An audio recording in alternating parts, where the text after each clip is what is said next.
Bonjour et bienvenue dans cette nouvelle vidéo. Donc nous sommes à J-9 de la rentrée. Donc certaines d'entre vous sont peut-être encore sur leur lieu de vacances et profitent de leur dernier jour, ce qui est tout à fait légitime. Mais j'aimerais vous poser une question.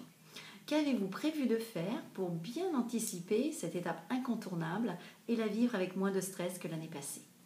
Parce que profiter c'est bien, mais anticiper c'est mieux. Et nous savons toutes que la rentrée scolaire apporte chaque année tout son lot de stress.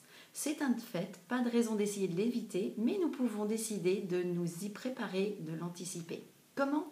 Grâce au pouvoir des habitudes. Savez-vous que le niveau d'engagement dans la mise en œuvre d'habitudes bien spécifiques est le secret de 3% des personnes qui réussissent? Alors une habitude, c'est quoi? Eh bien c'est une réponse automatique à un stimuli externe généré par un événement. Habitude qui devient alors une croyance. Et la rentrée scolaire est un événement suffisamment récurrent pour qu'on fasse le choix de s'y préparer, non? Alors vouloir changer vos habitudes, c'est bien. Encore faut-il que vous sachiez ce que vous voulez vraiment. Alors, que voulez-vous pour cette rentrée 2016? Vous êtes-vous posé la question? Si la réponse est non, arrêtez cette vidéo et faites-le maintenant. Et pour vous aider à commencer à travailler sur vos habitudes, voici les 5 fondatrices que tout un chacun devrait avoir pour s'assurer une vie sereine et bien remplie.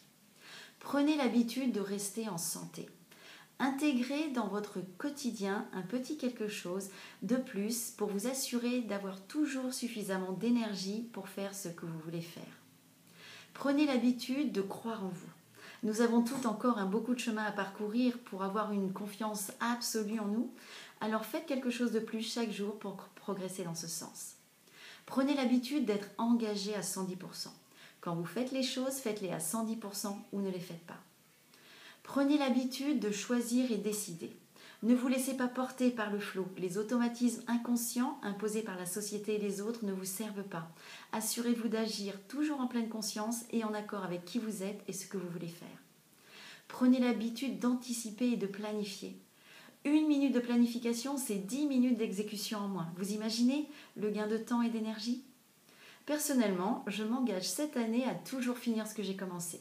J'ai pu me rendre compte depuis le mois de janvier que le multitâche ne fonctionnait absolument pas. C'était même contre-productif et source d'insatisfaction. Et comme en plus je viens d'apprendre que finir ce qu'on a commencé permet d'augmenter sa productivité de 30%, je ne vois vraiment pas pourquoi j'attendrai plus longtemps pour prendre cette nouvelle habitude. Voilà, je vous invite, vous aussi, lors de cette semaine de pré-rentrée, à faire le point sur vos habitudes actuelles pour définir celles qui vont vous servir et celles que vous devez rajouter pour faire de cette année la meilleure de votre vie. Et je vous donne rendez-vous demain pour découvrir les 10 habitudes des leaders à succès. Passez une belle journée.